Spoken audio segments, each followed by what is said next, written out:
Boys and Girls State Bowling Championships from the Tiki Lanes in Lancaster, Ohio. Stebbins and Centerville for the boys doing battle. And now we're ready for the fourth game of the Baker. And Jesse Beal gets things started with a strike. Well, Jesse sure found his line. He looks pretty comfortable. Stebbins is sitting on a 2-1 lead right now, and the burden of proof is on Centerville. Brett Gilson had a strike in the last game opening up, and he does on the Brooklyn side. Naughty, naughty Brett. He certainly didn't try to put it there, but gee, on the Brooklyn side, sometimes, why not? It still counts. Remember, in game 3, both teams opened up with strikes. Chris Lutz.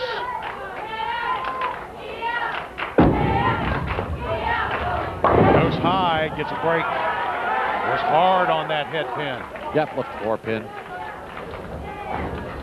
Keeps it under control on his spare shot. Should not have much of a problem.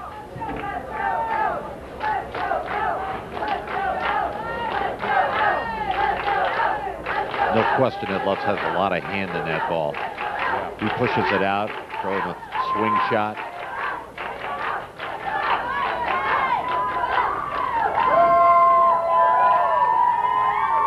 Lutz wanting to cover here in the second. And it travels a far away, but makes its way to the pin and puts 20 in the first for Stebbins. Now Centerville, they doubled last game in the first and second frame. Andrew Bussell. Yes.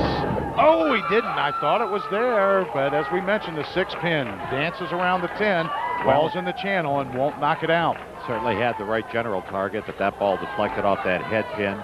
And as you see so often, if you don't have the right entry angle, the result is a standing 10 pin. Or what they called, the solid 10, right? That it was. No wiggle on that one. I've left a lot of solid 10s.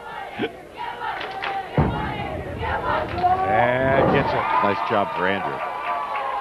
So both teams cover.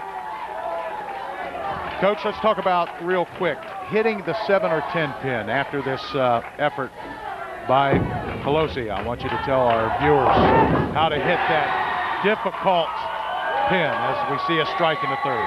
Well, if you're a right-handed bowler, certainly you want to move left on the approach. You want to flatten your hand out, take the revolutions out, and the key there is simply hard and straight right at the pin. Hunyon, whoa, goes way left. I think you mentioned 7 pin too quick, because it looked like he was trying to practice on it on that shot. That's probably one of the first bad shots we've seen out of Josh here. Yes. In this match. It could have been disaster, but he's left himself shootable spare. But I go back to that 3, 6, 7, 10 that he picked up to secure or take the momentum, and then they threw 6 strikes in a row to defeat Coldwater. That was the biggest spare I've seen by anybody, and he covers there in the third. Nice cover for Josh. I'll tell you what, Josh again is he's the story of the Centerville team today. He has really assisted them a lot. Then Chase Carter with a big strike. Chase has taken advantage of lane conditions that show favorable response for light hits. We've seen Jonathan Miller do it. Now Chase has done it. And that puts the pressure on Jimmy Teeters. Yeah, JT really needs to answer here. And goes high. Oh. That's 52 in the third, but a split 5. Yeah, 5 count does not help on a spare. Just inside just a little too much. Came high, and now he's left himself a world of hurt. Hit the 3. That was I thought he was going to get that 9 pin. Well, I'll tell you what, it's hard to knock that 6 pin over into the 4. That's just a very tough thing to do. I'm sure his coach is going to remind him we needed 3 pins. He needed 3 pins on that shot. That's pin action, folks. What you just seen there, Jonathan Miller. Pin almost jumped over there, and he almost got a strike again. Well, I'll tell you what, there were college coaches here at this event today, and they'll take a long look at that young man. Well, we get to see him shoot at a 10 pin, though. or what's left up there. Well, Jonathan's not had to shoot him many spares at all. No, he's been a one-ball kind of guy all day. That's 89 in the fourth with a spare in the fifth. And now Centerville needs strikes. Too light. Robbie got a little faster compared to how he's been throwing the ball. It's himself a washout. 1-2-10. That is not as difficult as it might look to the average viewer. It's not considered a split. It's called a washout. All you have to do is slide that one pin over into that 10, and you should be able to convert this.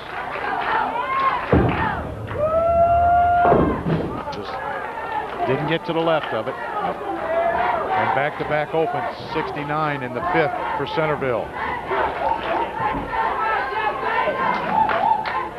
So Jesse Beal working off of that spare in the spare in the fifth. And gets a strike. Putting 109. I'll tell you what, Jesse Beal just flat whacked it. Just absolutely put it exactly where it needed to be. Just blew right through, took out the 5, took out the 8-9. Right where it's supposed to go. A 50-pin lead right now, 109 to 69, but then a strike for Stibbins. Counts as 10, so they need strikes in a hurry and in bunches. There's one. Hey, Brett Gilson had an answer. Yep. So the leadoff bowler gets 2 strikes here in this game 4. Baker, he opened up with a strike, gets one there.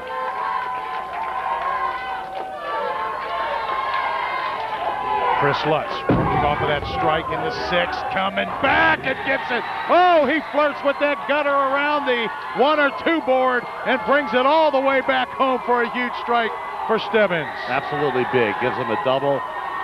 We're already looking at about a 40-pin lead. Centerville just has to go out here. They have to strike out. Bussell. As we said, needs strikes. That looked good. And there's one for Centerville. Now they're on a 2-bagger. But still trail by 40. Yeah. So they need Stebbins to stub their toe here. And I don't think you do anything fancy. Pelosi. Here in the 9th. It's 8. Came up a little bit high.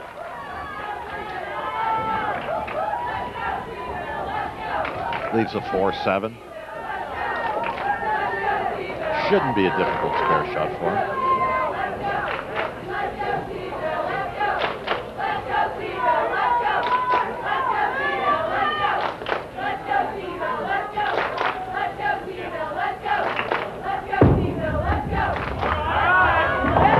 There.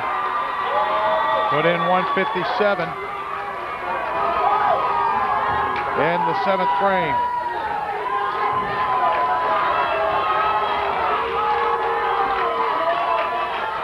Josh has a pretty determined look on his face. He knows what they need.